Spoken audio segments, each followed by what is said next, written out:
الحمد لله واحد القهار أشهد أن لا إله إلا الله سيد الجن والبشر وأشهد أن محمدا عبده ورسوله السلام عليكم ورحمة الله وبركاته mga brothers and sisters in Islam sa mga hindi po Muslim, ako po ay nagpapasalamat na nanonood kayo ng video na ito, kung saan ang topic ko po sa video na ito is regarding the parents. Paano ba pinapangaral ng Islam? Ano ba ang tinuturo sa Islam regarding parents?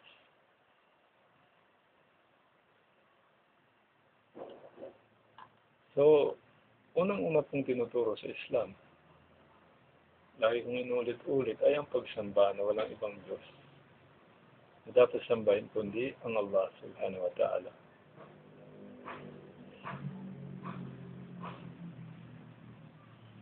Kung saan, sabi ng Prophet Muhammad sallallahu alaihi wasallam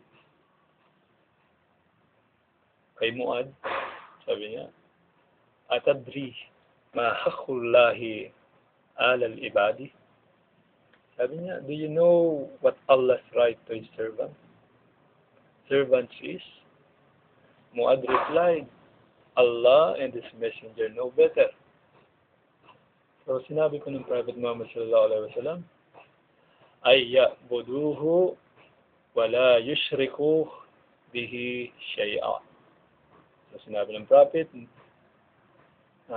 that they should worship Him and should not worship any others with Him.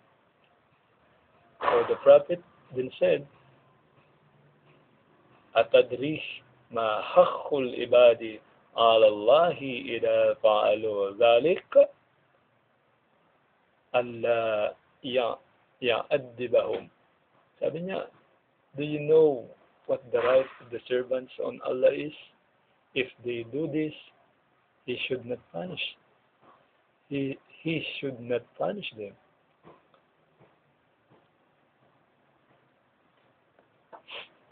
Allah then commands the servants to be dutiful to His parents.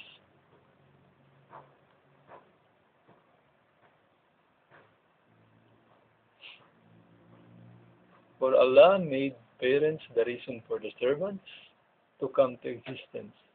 After they did not exist, Allah joins the order to worship Him with being dutiful to parents in many places. For example, He said, "Anishkurli wali daika." Give thanks to me and your parents.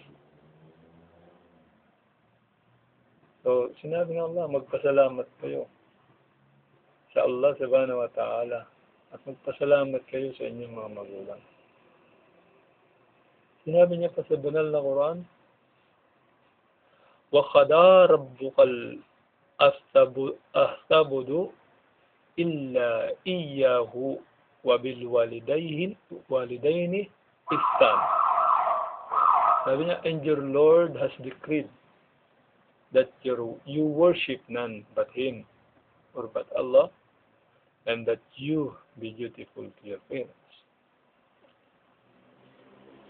So, after na mag-order ang Allah subhanahu wa ta'ala, after Allah commanded that He must be worshipped alone, Allah ordered the believers to be dutiful or to obey their parents. So mga kapatid, mga kababayan, ang itinuturo po ng Islam regarding sa mga parents ay maging mabuting mga anak sa mga magulang.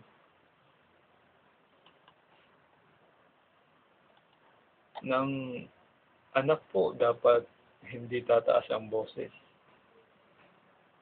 Hindi tataas ang boses sa mga magulang. At ang Muslim ay nagkakasala ng napakalaki kung mayroong hindi pagkakaunawaan sa kanyang magulang. Dahil po ang mga Muslim ay dapat maging obedient. Ha? Birrul walidain. Yung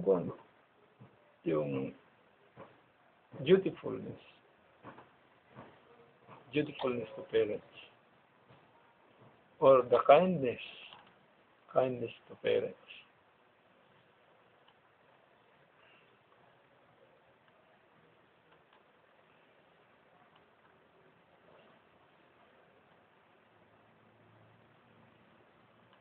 So, hanggang kailan?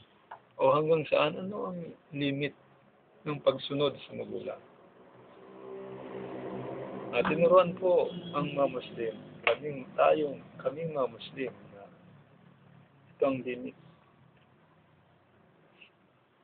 Sabi ng Allah subhanahu wa ta'ala, وَوَسَّيْنَا الْإِنسَانَ بِوَالِدَيْهِ حَمَلَتْهُ أُمُّهُ وَهْنًا عَلَى وَهْنٍ وَفِصَالُهُ فِي عَامَيْنِ أَنِ اشْكُرْ لِي وَلِوَالِدَيْكَ إِلَّا الْمَصِيرَ وَإِنْ جَاهَدَاكَ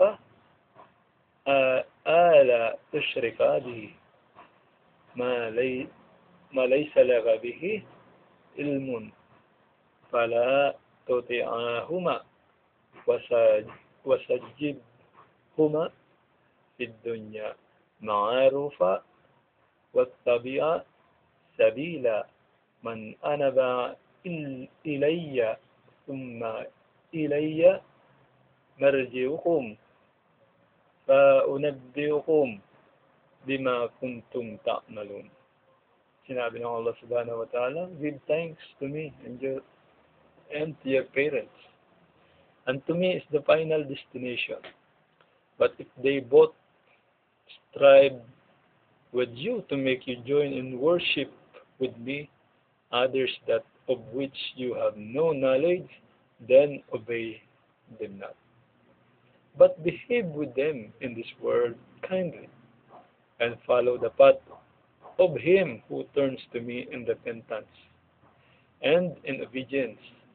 Then to me will be your return, and I shall tell you what you used to do.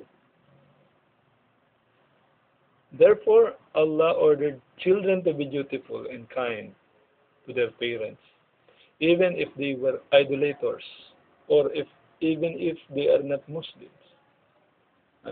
But then sabi, kung pipilitin na ng mga magulang na sasamba ka na sa iba maliban sa Allah, pwede mo na silang hindi sin. O turuan ka nilang gumawa ng masama, huwag mo nang sundin.